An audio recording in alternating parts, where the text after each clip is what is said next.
It had happened fast. The perp had come out of the hole with a gun in one hand, dragging a woman by the hair with the other. Miller's partner, a 10-year veteran named Carson, had shouted out the warning. The perp had turned, swinging the gun out at arm's length like a stuntman on a video. All through training, the instructor had said that you couldn't know what you'd do until the moment came. Killing another human being was hard. Some people couldn't. The perp's gun came around. The gunman dropped the woman and shouted. It turned out that, for Miller at least, it wasn't all that hard.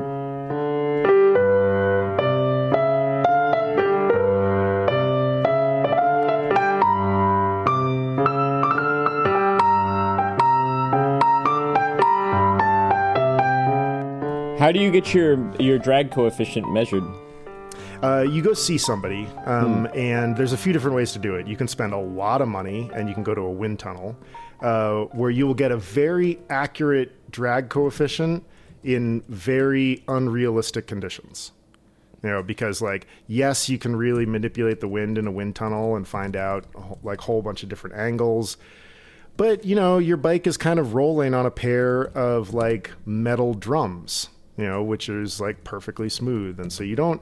it's useful for positioning, but it's not great for drag coefficient. So a lot of people will go out onto the road, and you usually have to do about a 6-kilometer lap in order to get the data that you need. So they're pretty challenging sessions. And what people will do is they'll switch equipment per run and be like, well, how's this helmet? How's this helmet? How are these shoes? How are these gloves?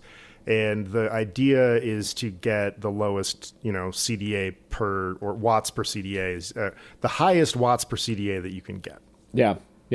Well, it does sound like somebody has invented a way to make money off athletes. Yet another way to make money off athletes. Yep, they sure have, yeah. And I'm here to tell people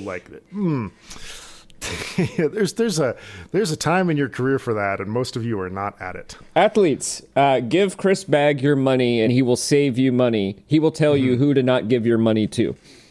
And you'll have more fun. Yeah. Well, speaking of gnarly math, should we get into James S.A. Corey's first half of Leviathan Wakes? Absolutely. Let's do it.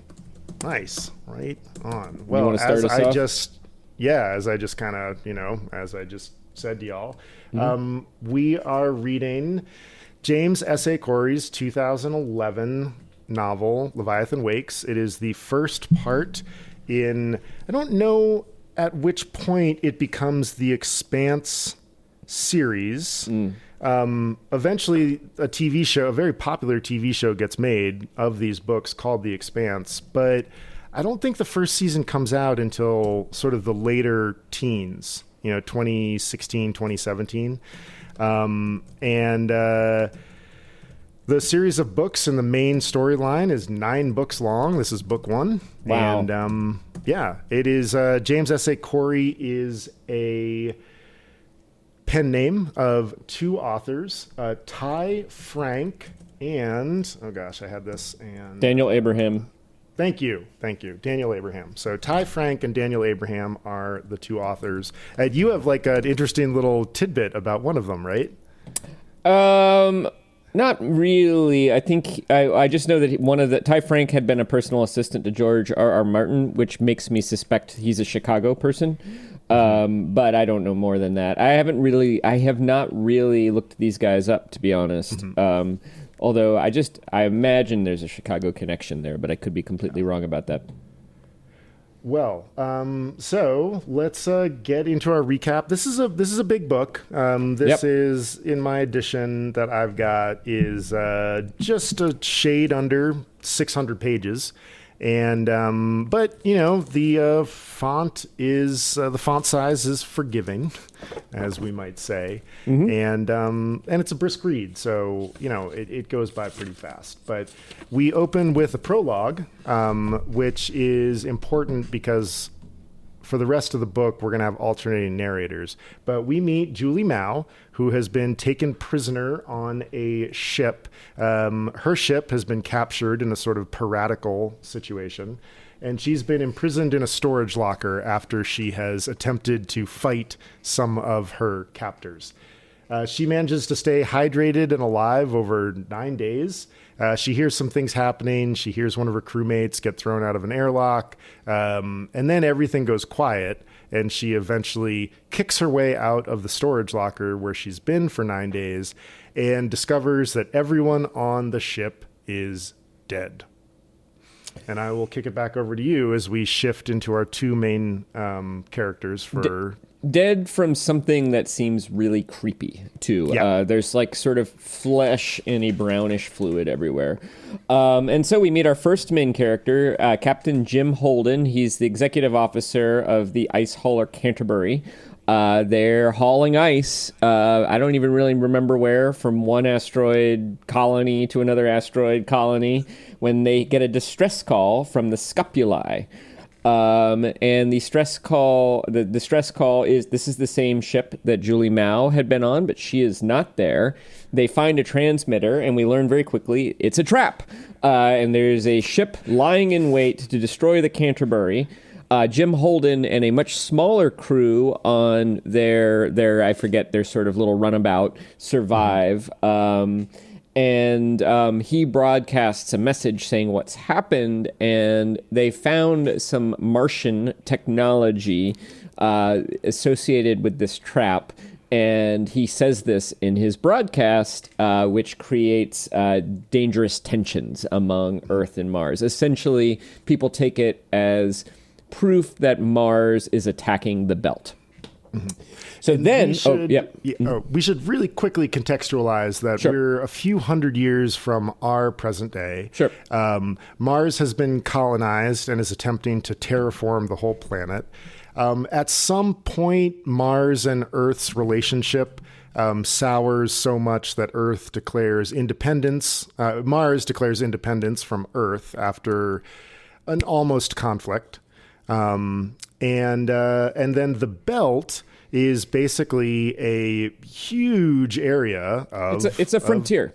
It's a frontier. It's the frontier, exactly. There's very little totally government. There's sort of the governments that exist are sort of provisional, but mostly corporate. There's a loose affiliation of belt communities who are... What's the organization that represents them?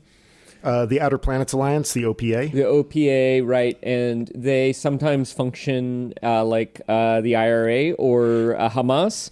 Sometimes they might function more like the PLO in the sort of more peaceful times as advocates. There's a wide variety of political perspectives within the OPA, so that there are those in the OPA who advocate sort of violent insurrection against Mars and Earth, and others who are more inclined to negotiate. But there's tension between all of these entities. So one of the belt communities is Ceres Station, CERES. Ceres is a planetoid in the asteroid belt, and we meet Detective Miller, who is described as wearing a pork pie hat with a hangdog basset hound face, basically... Philip Marlowe as portrayed by Humphrey Bogart in is it which one is it the Maltese Falcon basically it's Philip Marlowe in space and he is our title. He is a detective. He works for a corporation that is being contracted by like the Ceres Mining Corporation or something like that. It's a little bit but we get the idea that he's a good cop. He's a good detector. He might have detective. He might have low-key PTSD, and he is quietly assigned to locate Julie Mao by her rich parents. And he starts to get the sense that maybe there is some connection between her disappearance and the crisis that has ensued. Also, while we meet Miller, Holden's message comes through, and Ceres and the station are on high alert against rioting and things like that, because they think they might be at war. Imagine sort of a post 9/11 scenario. There's a sense that we have been attacked, and we know who did it. It was Mars. Yeah, and the belt is really kind of they're definitely like frontier is a perfect way to put it, and almost totally peopled by much lower economic class. They're workers. A lot of their resources are kind of siphoned off and sent to Mars or sent to Earth. There's a real resentment of the inner planets. And so if Mars has destroyed basically a water hauler that is helping the belt stay alive, that's Mars is thought to have destroyed. Yeah, a water hauler. And so back over to Holden. Holden and his crew are sort of summoned by a Martian, it sounds like not really like an aircraft carrier, but maybe like a battleship. Which aren't really made anymore in our day and age, but it was the really big ship that wasn't an aircraft carrier. And they sort of realize that there's no way that they can outrun the Martians. It makes more sense to just go talk to them. So they do. They are interrogated aboard the Doniger, and the Doniger and to be clear, the Martians deny responsibility for the attack on the Canterbury, and this ship is their mission is to investigate what really happened. And they've known for a while that 6 other ships are sort of heading to intercept them.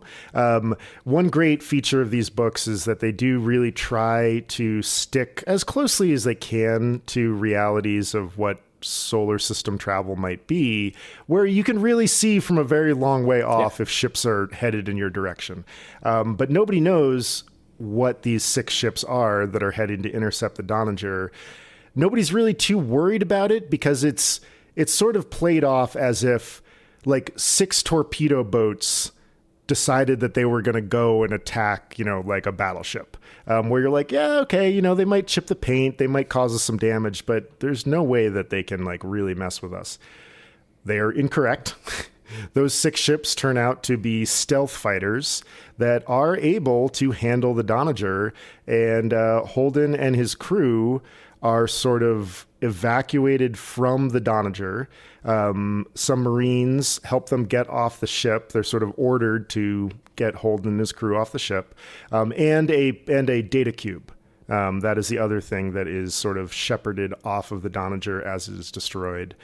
Holden, his crew, all of the Marines, of course, perish for plot reasons. And now Holden and the rest of his group have a Martian torpedo boat at their disposal.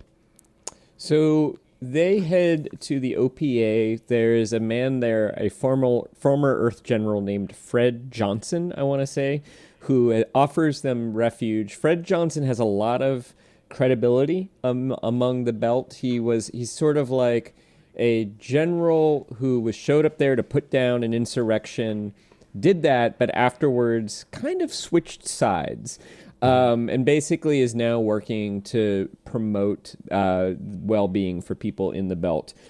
So he offers them refuge. They go to Tycho Station. Miller, meanwhile, continues to investigate Julie Mao, despite the fact that people are trying to get him to stop, including an OPA operator. He is starting to suspect there's some kind of broad conspiracy involving her disappearance based on various little bits of evidence. Then, and there are all these little low-level acts of war that are happening now. A Mars vessel might be attacked. A belt colony might be attacked. We're not quite at open war, but it's getting there. So Miller's company pulls out of Eros, and Miller no longer has a job. And so he heads to Eros Station because he's gotten a tip from somebody that Julie Mao may have gone there. And it also turns out that Holden and his crew have gotten a tip that somebody of interest to what they're trying to figure out, which is who blew up the Canterbury, might be there as well. And they take their ship, the Rocinante, to try to find this person.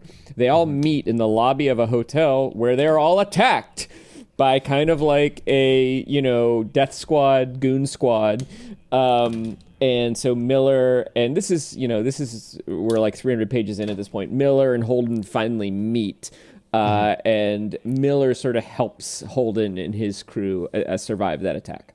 Mm-hmm. In the reason that they were headed for this particular hotel, at least Holden and his crew, Fred Johnson says that the person who owns the scopuli, whose name is Lionel Polanski, has like set up in this hotel, and basically that's the message. If that happens, that's sort of the distress call back to the OPA. And so that's why he's like, hey, Lionel Polanski doesn't exist. That's clearly a member of the scopuli. That's sort of our message that shit is going down. And it turns out that Lionel Polanski in this case is Julie Mao, who is in the hotel room dead. Yeah, infected by whatever the horrific thing infected, was. You know, like there are crystals spurs, coming out of her body and tubes, and there's a lot of body horror in this book. So they, Miller thinks that his case is basically closed. But what begins to occur is something starts happening on Arrow Station that has been set off by Julie's reappearance. And whoever is behind this like crazy shenanigan takes whatever has infected Julie and begins infecting the entire station, setting up a scenario where Holden and Miller and the crew have to escape Arrow Station to get to the second half of the book. And I think that's the last thing that happens is Miller and Holden, they split up. Miller and Holden investigate what's going on, get some clues, head back to the crew, but they had told the crew, don't wait too long for us. And when they go back to where they were supposed to meet the crew aren't there. And so as far as we know, Miller and Holden have been stranded on Arrows. They've also both been dosed with radiation. And like a dose of radiation that will kill them. They need medical treatment within hours. And the where they were hoping to get it was from the ship. It's not there, which is a wonderful cliffhanger. I moved your question to second or to first because I thought mine would be a follow-up. So do you want to kick us off? Totally, yeah. So this book is rounding out our relativistic noir series. Yep. Ostensibly this could be noir, this could be sci-fi, this could be fantasy, this could be page-turner fiction. But we've talked a lot about what makes noir. And I'm not looking for a black and white, this is noir, this is science fiction, but like if you were to kind of like play with the sliders of genre, how much noir is this? How much sci-fi is this? How much page turner is this? Yeah. What I'm tempted to say is that it's 100% noir and 100% sci-fi. I think it's a perfect hybrid in that sense of both of them. And as you say, with some body horror and a lot of action, but maybe it's really, if you're going to force me to only use 100%.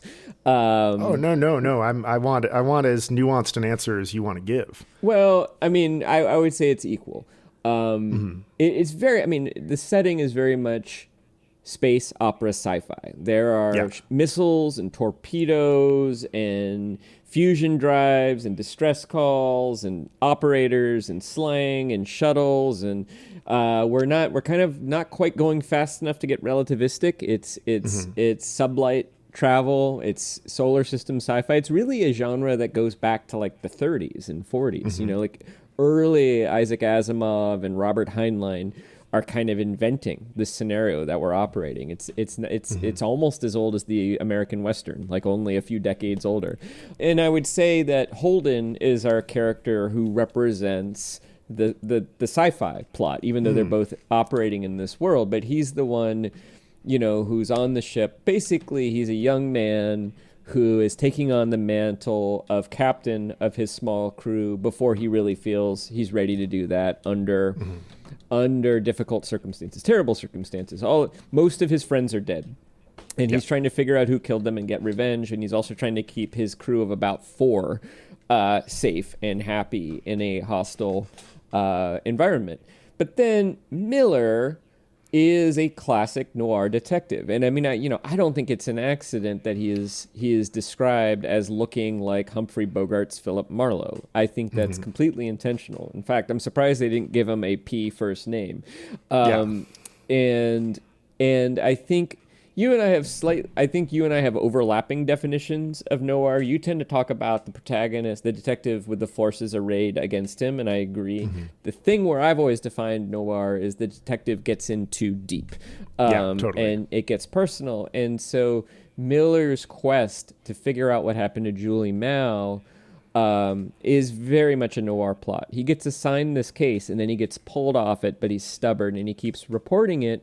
And Julie Mao, at one point in the very final chapter we read, there's a sentence that's sort of like all of his hope, all of his sort of reason for living is symbolized and represented by Julie Mao. You know, he's probably 50, he's divorced, it was a rough divorce, he drinks too much, he has passed his prime, we learn, as far as being a good detective, maybe.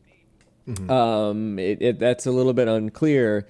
And he absolutely gets in too deep, you know. So when we find him in that last chapter, he's not working for anybody, you know. He's also spent his like savings down, and he's really at the edge of his limit, and that is a noir plot.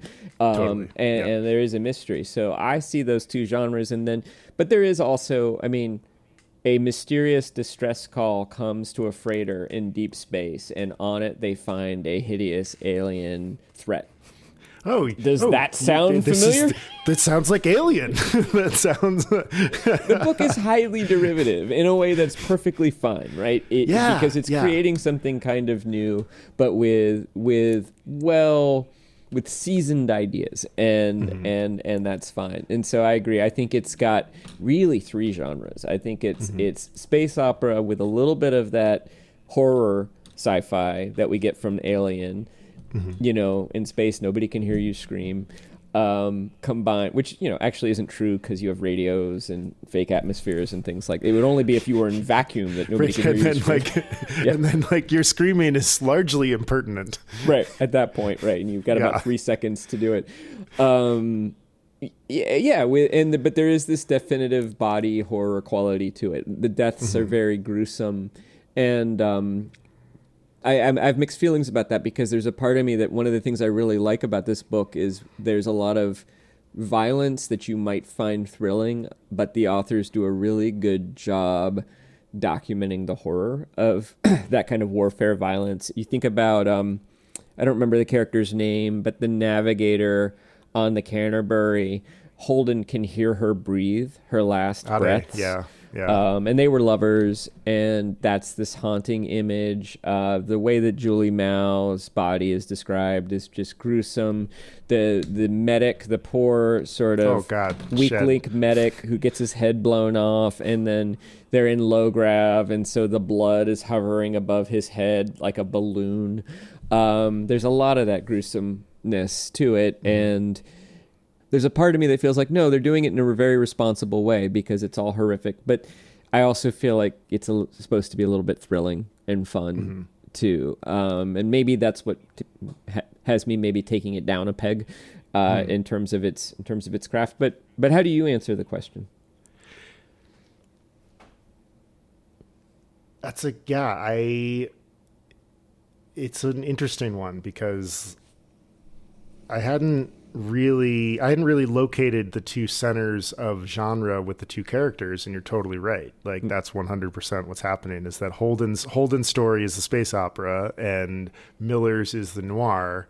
And so then it's also a political thriller too. I mean, that's the other exactly. thing. I mean, it's this other, but so then the most, like, you know, where it becomes really interesting to me is at the moment when the storylines cross, and you're like, well, now we have this like sort of wonderful. Do you remember spin art when you were a kid?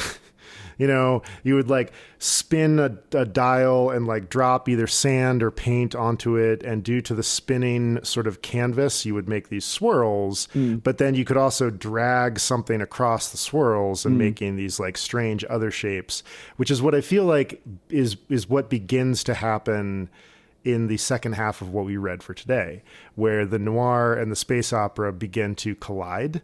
And that's what I think is really, and we'll kind of come back to this about point of view and structure later.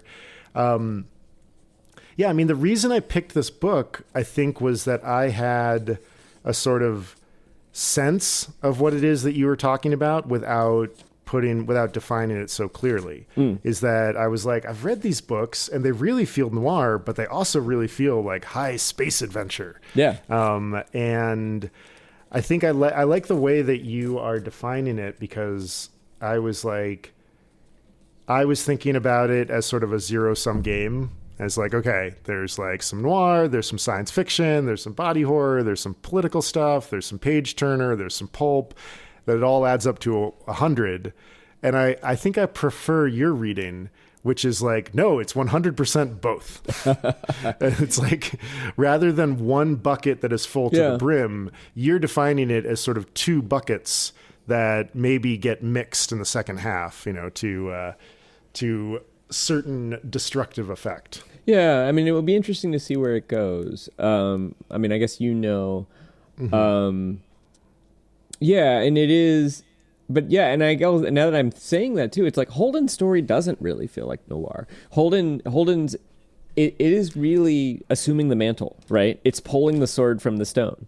Yeah, it's an epic. It's a behavior manual for young men. Right. Whereas I don't know which of the 7 stories The Long Goodbye is, but it's kind of like the old campaigner has one more campaign in him, right? Like there's something of that, and there's also the, I mean, I think all noir stories are also kind of love stories, right? And the character is always damaged and often has a hard shell, but often falls in love with somebody or something. It's not always romantic love, The Long Goodbye, it's not romantic love. It's the love of a friend.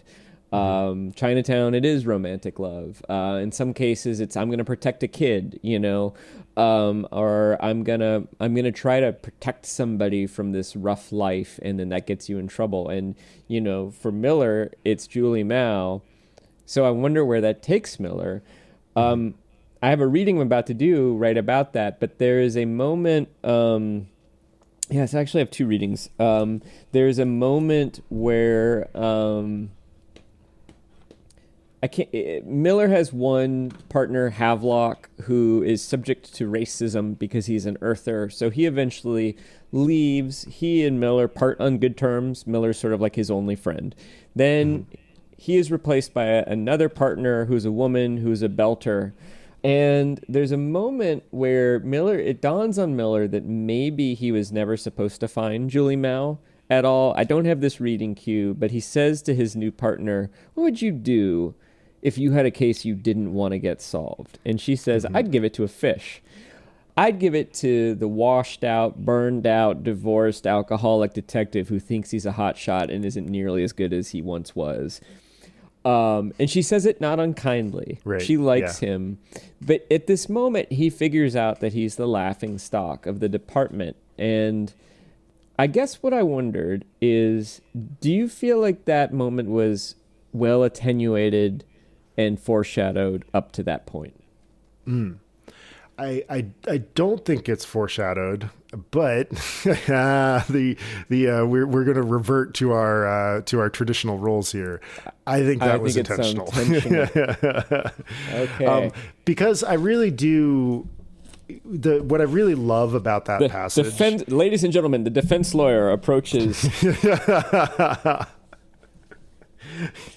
What I love about that passage is you and Miller don't know what's about to happen, and you begin to realize as Muss, his new partner, Octavia Muss. The names are great. Yep. As Octavia Muss tells him what she would do, and he begins to realize that she is talking about him. Yeah. And is like, "Oh my God, I am a washed up drunk.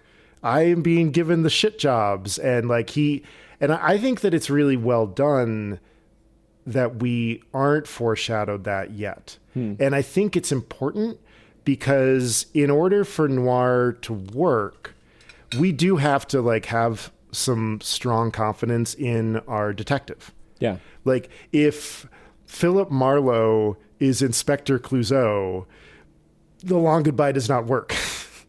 It's, it doesn't function because we begin to anticipate our detective having trouble. And so I think it was really well done, and I really love that section because we're sort of seeing Miller unravel in real time in the first half of this book, and the fact that that's not foreshadowed or attenuated effectively, I think puts us more in Miller's shoes. And we begin to realize, oh shit, he is washed up. Oh shit, he is kind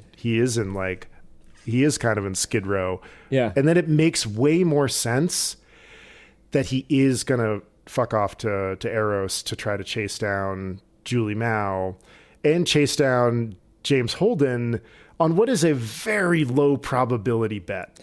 And that's one thing that we do that is foreshadowed really well about Miller, is that despite everything, he's got great intuition. Not just intuition, he comes up with a system to methodically find James Holden's ship that is brilliant, and it works.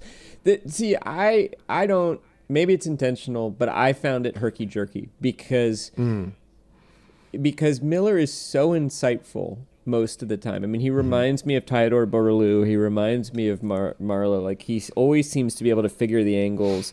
He sees everything that's happening. And the thing that really, I didn't square "you're the laughing stock who thinks he's hot shit" with the scene where Miller effectively faces down the rioters.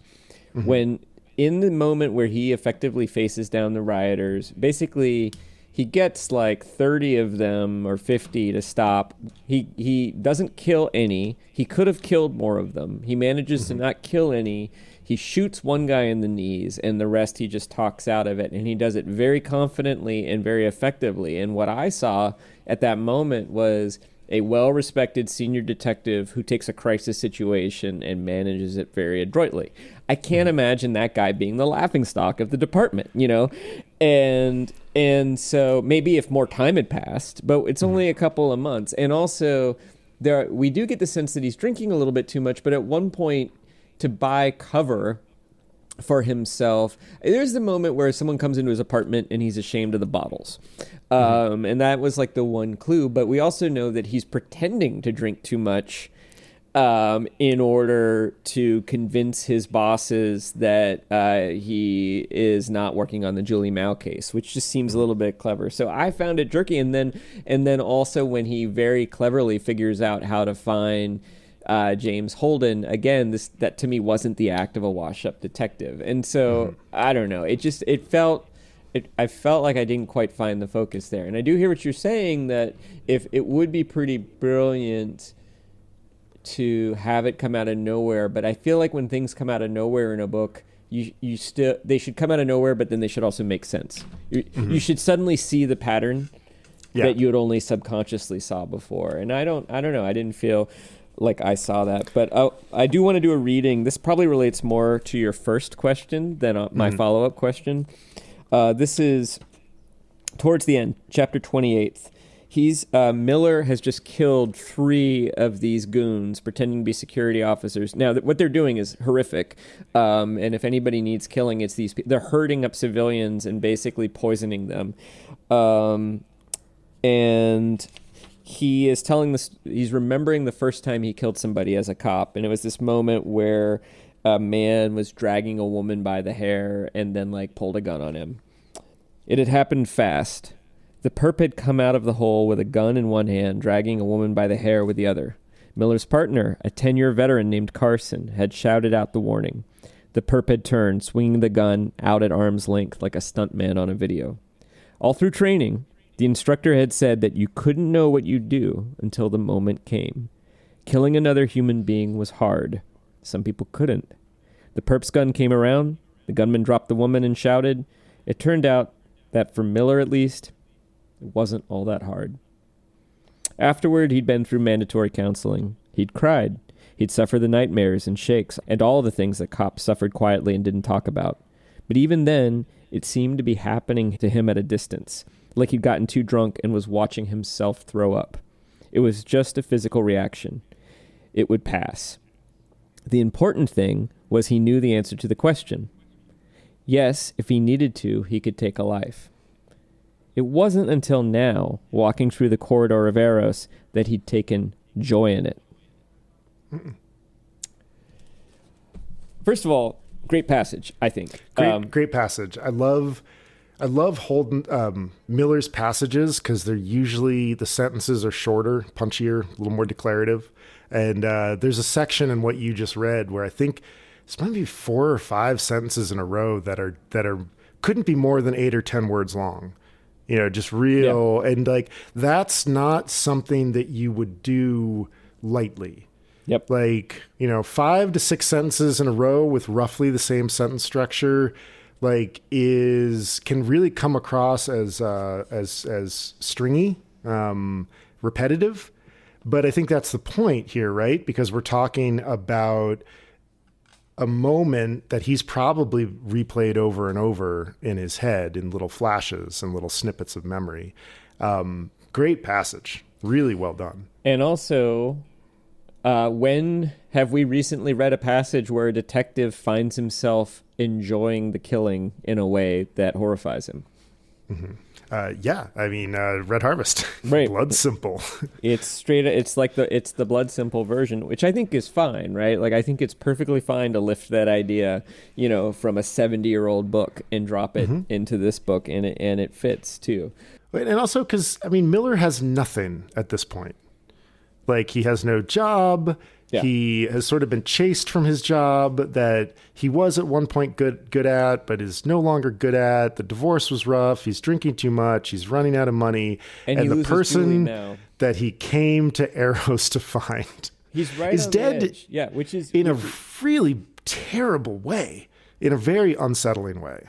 Yeah, and I have to say, I mean, I like Holden as a character. I find Miller's arc to be more interesting at this point. Yeah, too. And Holden's arc more and more just starts to feel like a series of cliffhangers to me. Yeah. Like, this guy is the worst luck. Like, wherever he goes, somebody tries to blow him up or shoot at him or poison him. And it's starting to get a little monotonous, I thought. Well, because, and we see this a lot, it's usually his own damn fault. That Holden's tragic flaw is that he is Julian Assange. He is like, information is for everybody. And Miller is like, hey, man, you're very noble. The more that people know about this stuff, the worse the war is going to get. And there's this great passage where Miller sort of talks to Holden that every time you have thought it was one thing, it wasn't. And you blabbed about it and things got worse. Holden has he has the right impulse. He has poor execution. That's a very good point. Mm-hmm. Where does in episodes 4, 5, and 6, I'm kind of thinking, our parallels here that Luke is Holden, and Solo is Miller, and it's kind of like, at what point does Luke's story become more interesting?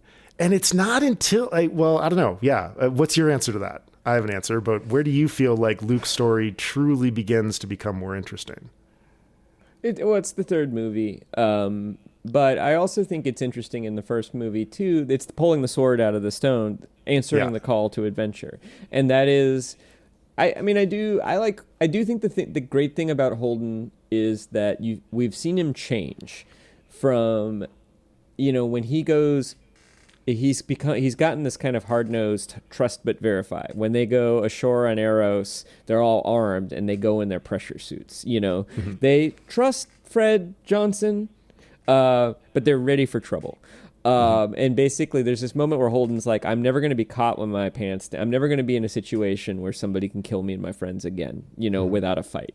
And so I do find that interesting. But then it's not as interesting as Miller, and I agree. Like, if we're following the Star Wars thread, he answers the call to adventure. He's got to grow a little bit. And then at some point, if it's that kind of story, he'll grow into his capacity and do something truly heroic. Yeah. With a little bit of wisdom. Right. And that doesn't happen until after the first... After basically it's the end of Empire, yeah. It's like where Luke's story he fought his father too soon, paid the price and learned the lesson. And then he appears, 3 years later, a much wiser man. Yeah. And fully and I think, realized. and Solo story, because Solo, like Miller, is more worldly. Yep. Is pretty interesting from the get-go. Yeah. Because there's this whole will they or won't they with Leia, and is he actually going to transcend his kind of smuggler background? Spoiler, yes. Yes. And I think that it's a similar thing here, is that Holden is the moral center of the book, but Miller is, I think, what most of us would prefer to be in terms of sort of the figuring it out, wily, kind of. But probably not the depression, PTSD, no, and alcoholism. not the rest of that. But Holden, he's not Odysseus. Right. He doesn't have that level. He is a little bit more. He's a little bit more like Achilles. He's a little more straightforward. Yeah. But it's also, I do think that they are, they complement each other well, and that maybe between the two of them, you might get an Odysseus, Yeah, exactly. And also I think another thing about Holden is that part of his source of strength is his crew too, his team, and those three supporting characters, Omar, Naomi, and Alex are great characters, and they're done really very really well drawn, very well drawn, and also they're his source of inspiration and strength and motivation. So it is really interesting, because basically both characters now, if they really are stranded, I'm not sure that the Rocinante has left the station. I wouldn't be surprised if they manage to get on the Rocinante after all. Maybe it's about to pull away or something like that. But if they really are abandoned on the station, then both characters will start the second half of the book losing the thing that has motivated them for the entire first half of the book. And that's an interesting place for them to be. Yeah. So I've got a question about point of view and structure. Okay. So up until now, our three noir novels are first-person novels. And they're all, I do this, I do that. Yep. And then we shift, not only do we shift away from that, we shift into third-person limited. Yep. But we shift into two narrators. Yep. We get Holden and Miller.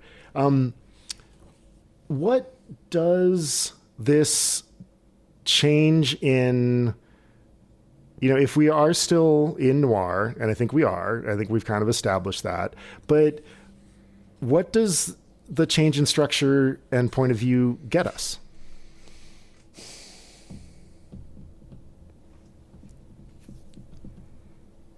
I think it can make the story bigger.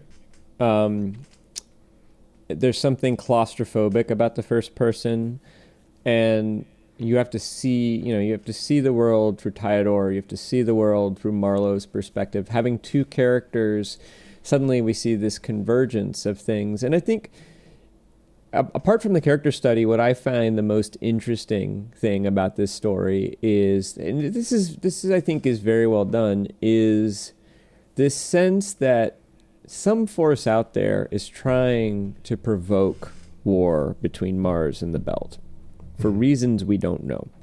We can guess who it might be, and I have a guess, but then the biological weapon figures into that in some strange way. Or is it a biological weapon, or is it an alien disease? I don't quite know. I do feel like there was a lot of really quick exposition in that scene with the radiation and stuff that at some point it was like Holden and Miller quickly figured everything out in about 2 minutes. They're like, well, they must be using the radiation to incubate the biological weapon. And I'm like, wait, that was awfully quick. And I'm not sure I buy it. One throwaway in Julie's notes that it feeds on radiation. Right, exactly. But we don't even know that it's a biological weapon, although there's something about the way Julie described it that made people think that. I think the bigness is the thing that I would take in sort of a broader story and something that's more suitable for an epic. You lose that voice, you lose that wry voice that Marlow has, you lose those one-liners, but maybe you also get a sort of more objective accounting of things. Mm-hmm. What do you think? I think I like what you're saying about the bigness of it. What I really like about it is that, just in terms of a storytelling structure, it's great, right? Because you can cliffhanger one character, and then your audience has to have that oh no, I want to know what happened. And then you can build the anticipation in the current narrator, and then cliffhanger them. Though I think you're right that Holden's chapters cliffhanger a little bit more often than Miller's do. Yeah. And, for something this large, this is a solar system spanning, geopolitical is not the right word, interplanetary political. You told me there's 9 books, and it definitely felt to me like reading this that they're setting out to write at least 3. We're going big, and we're also, we're going for something that could be like episodic TV too, and I think that's a lot easier to do with third person and multiple POVs than first person. Yeah, I think it would be really hard to sustain this as a first person. Yeah. And probably impossible, because how do you get Miller's side of the story? I will have to say, I'm really enjoying this book. I would be surprised if I get to the end of it and want to read the next one. Partly just because I've been let down by sci-fi and fantasy trilogies so very often, and so often the first book has the virtue of discovering the world and the world building. It's sort of the Stevenson thing again of you set up all the chess pieces, and then it's actually not all that interesting to watch them fight. So it's possible, but I don't know. The 3-body problem is an exception to this, but in that series, we're going to get to it. The stakes just keep getting bigger and bigger in a way, which is kind of amazing. Whereas this, I don't know. I feel like to me, this feels like perfect for a long-running TV series, and I would probably enjoy it as such. Just a sort of like Deep Space Nine, right? Where you get to know the characters. There are hour-long plots that sort of solve themselves, but there are also these kind of overarching plots that might take a season or two. These kind of the threats, the Dominion, the Cardassians, and things like that. And this feels like that kind of story as well. But we'll see. I'm not sure that I'm actually really a huge fan of that bigness, but I do think that's what it gets you. Yeah. And my critique of the first half of this book from that sort of bigness perspective is I wish I could get a slightly clearer handle on the political intrigue. Sometimes I'm what's happening at Phoebe Station? I don't quite there's a few places that are a little sort of quickly drawn, and you pointed out one, this quick exposition kind of summing up. Yeah. And what's unfortunate about that was a quick expositional summing up of something that I think was never really drawn super effectively in the first place. Yeah. Of what is, and we don't, it's a mystery, so we don't, we can't know everything. Part of my brain, my world building brain, I really want to know where Phoebe Station is. I want a map. Well, there's a map. Oh, your edition has a map? Yeah. In the my edition does not have a map. Yeah. And Phoebe, let's see. God damn it. These are all real places. So I looked all these places up. They're all sort of planetoids in the belt. Yeah. Oh, there's Phoebe. Phoebe is sort of outside, or Phobos, maybe in Deimos. I don't know if that's the same thing. Unfortunately, we heard about Deimos pretty early in the second half of what we read, but I'm not going to tip my hand of what happens with Deimos. But so we've had some other experiences of being dropped into a very complicated political situation in the 5th season. Yeah.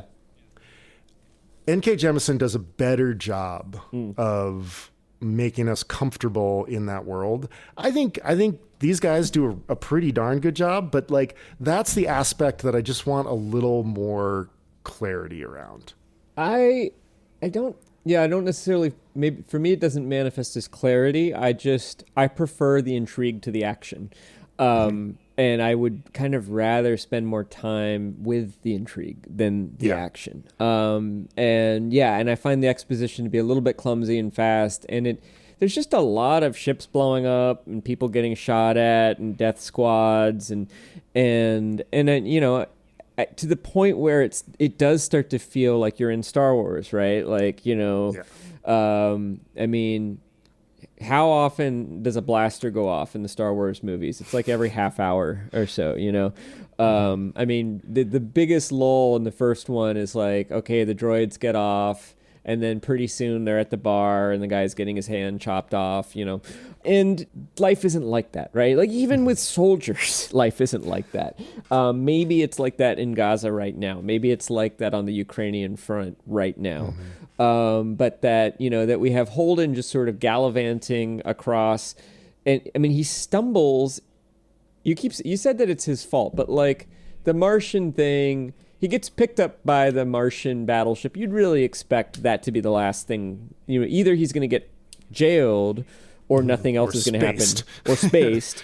And instead they get attacked. And then, okay, they go to Eros. They have like 3 days. And he's like, let's just go to this other planet to follow up this lead that we've been sent on. As soon as they get there, they get attacked by like commandos, and there's just a lot of that. And I find that, when I was younger, I probably would have really enjoyed that. And at a certain point, I recognize, to me, it just sort of feels like somebody's added like soup thickener into the, somebody's added cornmeal to the stew as opposed to rendering the bones, It's an easy way to thicken the plot without giving it tremendous substance. And not that it's particularly poorly written, like it's well-written action. It's just less to my taste, I'd rather lean into the political thriller part of the story and have the action be an occasional thing, and as opposed to sometimes it feels like the politics is the afterthought as opposed to the main idea.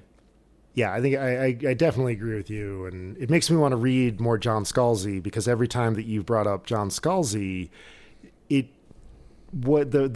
feeling I get from your description of his writing is that it's more about like large structures and ideas kind of banging against each other in a way that, like, I'm sure there is action, but it's more about the larger conflicts. I would say with Scalzi, it's often sort of very character level, and where I find his real strength is sort of dialogue.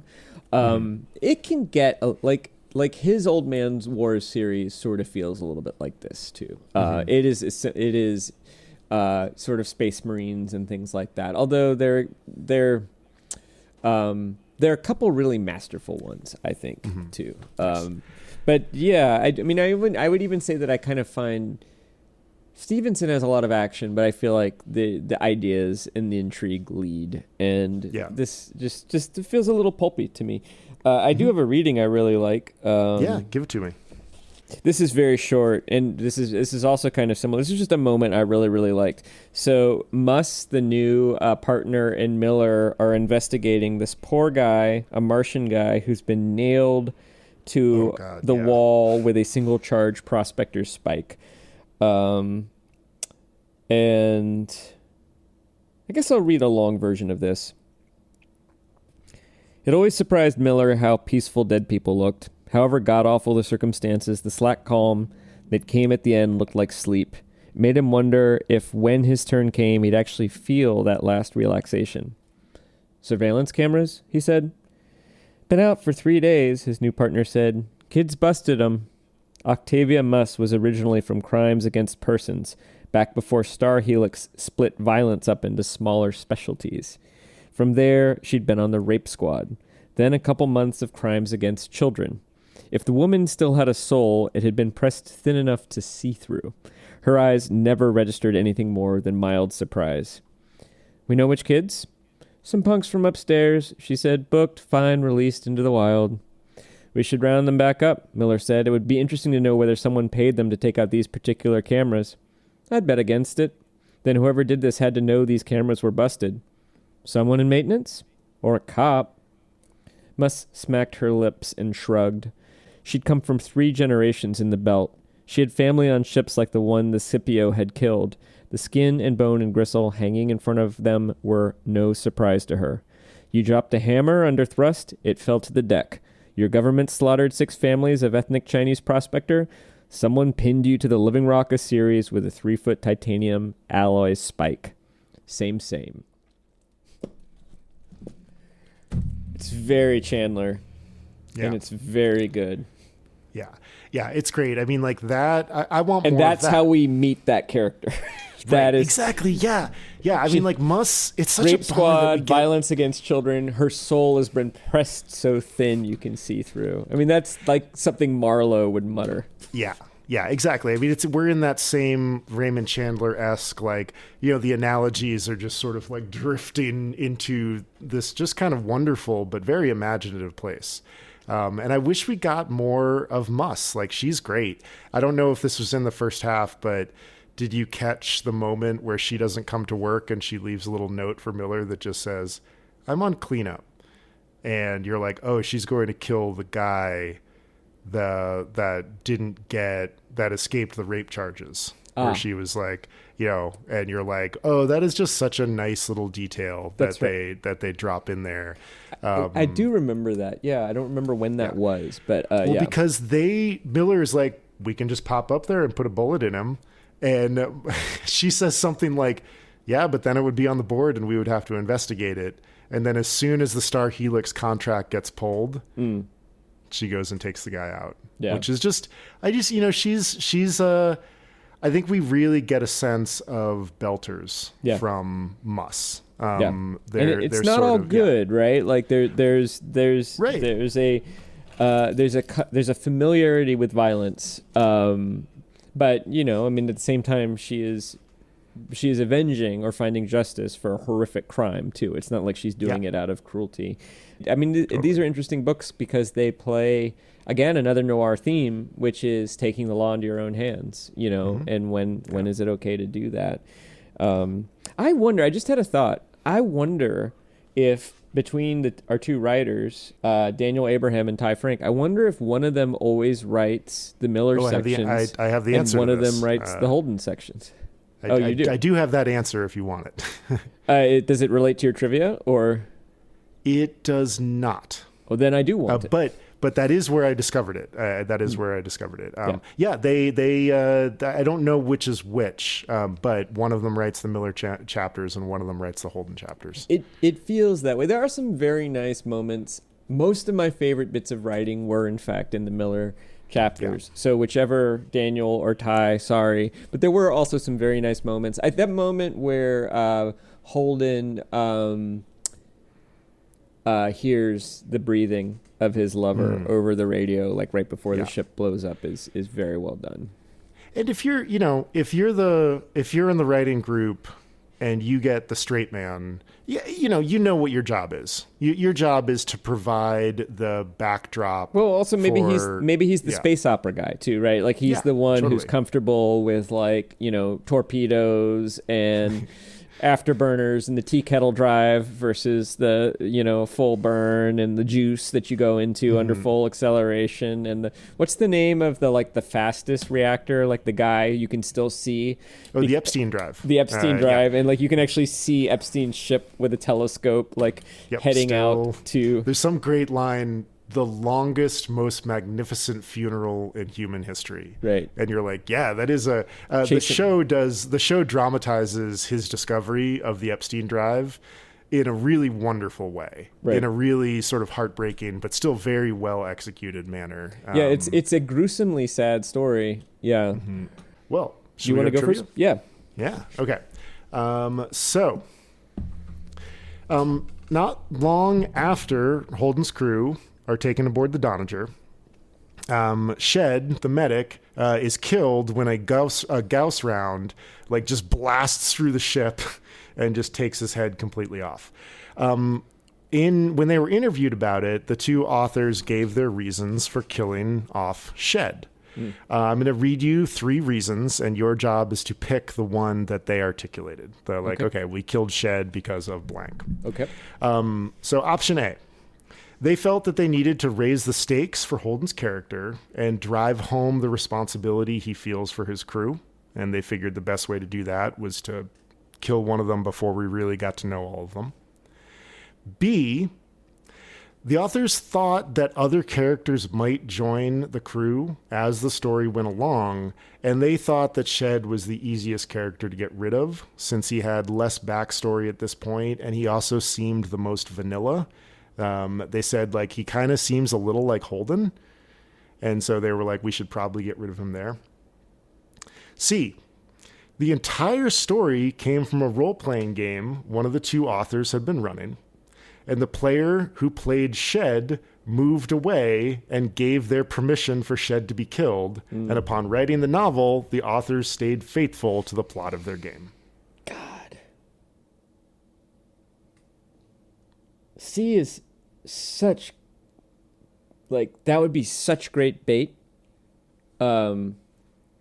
It also has the ring of truth, but the thing that felt narratively true to me, my own theory going into it, was B. So I'm going to stick with my feeling before you gave me that wonderful scenario and say B.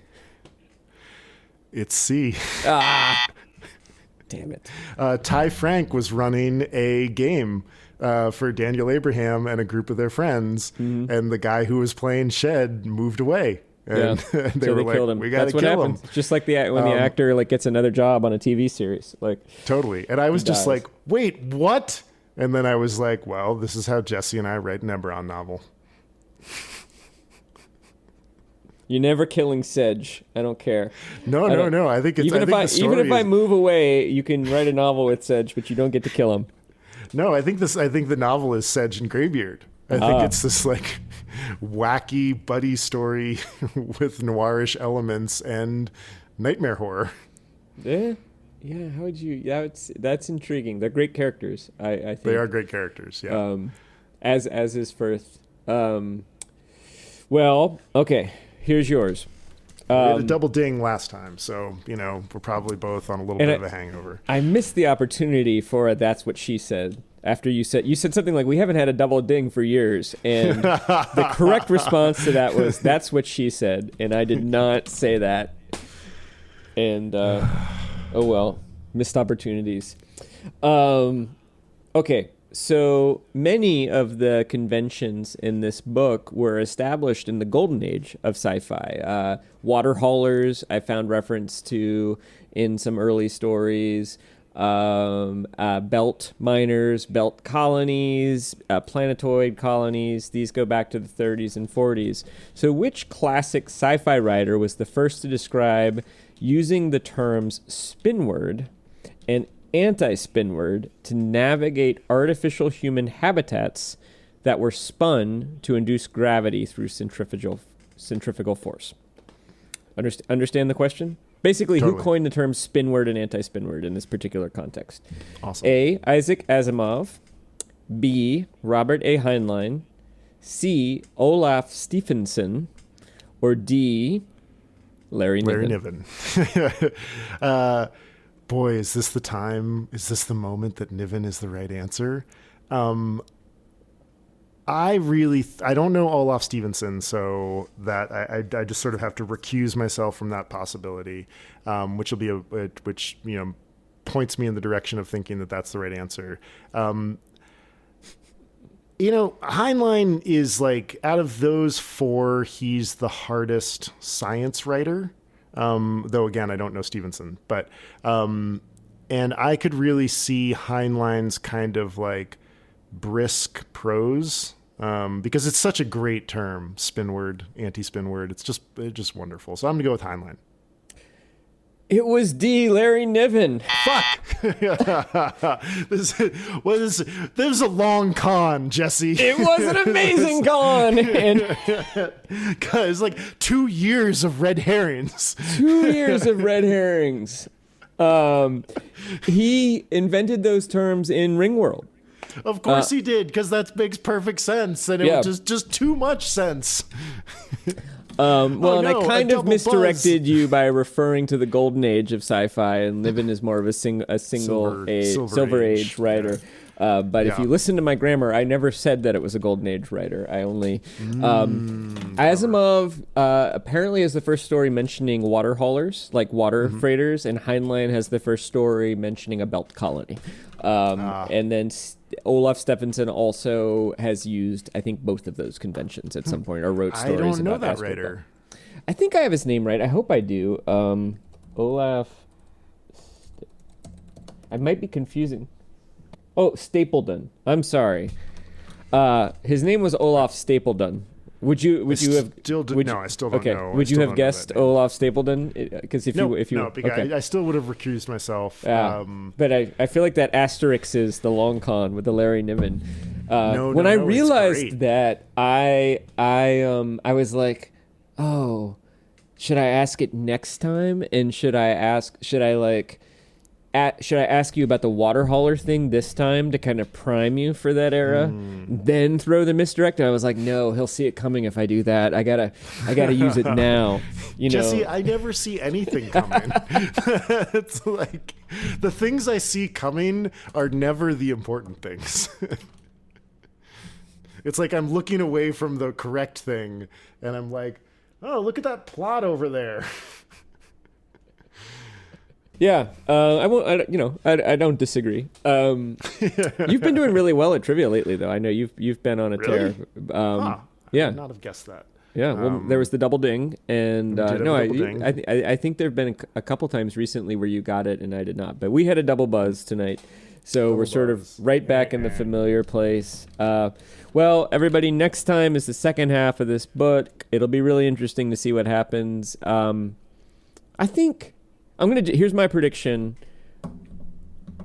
Earth is somehow involved, because Earth is like the one major power that would stand to benefit from a conflict between the belt and Mars, and also they've been kind of staying out of it, which is sort of they're kind of conspicuously absent up to this point. So that's my hypothesis, but it also, Leviathan. The other thing, there's something about Leviathan. There are a lot of allusions in this book, and if Leviathan is an allusion to Hobbes, that suggests something about Earth's world government, perhaps, and the corruption there too. Although I could also imagine it being like an Earth corporation or something like that. I do like that the world government is just United Nations. Like they don't bother to give it another name. They're just like, it's the UN. It got increasingly powerful, and now it's the UN. Which I think is great. Like, I think that's I think when you're doing sci-fi, I think there's probably an impulse to invent everything. And you probably, that's not the way our world works, even though change is all the time, there are things that continue. Yeah. And I think that was a nice touch, that the UN is sort of still the UN. This is, would you say 200 years in the future? It's 200 years in the future in a world that is about as familiar as 200 years in the future could possibly be. They've got tablets, they got mobile phones, they got rockets, they got guns, they've got missiles, they got all the stuff we got. Things haven't really changed except for, like the ability to cross the solar system in weeks instead of years, which that's an important convention for your plot. It's a narrative device. Right. And, but yeah, you're right. It is a very familiar world. It's not Star Trek. It is cool. It is cool to imagine the solar system is really big, and a lot of our sci-fi, we're sort of like, oh yeah, solar system, that's like home, boring. Let's go to other planets. Yeah. And it's like, no, it's called the Expanse. There's a whole lot of space between Jupiter and the asteroid belt, and there's a whole lot of space between Jupiter and the other planets, and it is massive. It is an expanse. There's a lot out there. There's plenty to explore. We could spend 1,000 years, building habitats and mining and exploring. Totally. And that's fertile ground. But so anyway, next up is the second half of the book. Nice. Upper Middlebrow is a Small Point production. Chris Bagg and Jesse Dukes are the senior detectives. Music by Ben Pajak and Jesse Dukes. Design and website by me, Chris Bagg. We are supported by Jenny Grieve and Justin Reich. And a reminder, Chris and I are both writers and editors and can help you with your writing, podcasting, or editing project. You can see some of our portfolios and learn more at our respective websites, chrisbag.com and jessedukes.com. Or you can enroll as a patron at the You Really, Really Like Us tier, which includes some one-on-one editorial time with one of us or the other, or both. See you next time. Thanks for listening, everybody.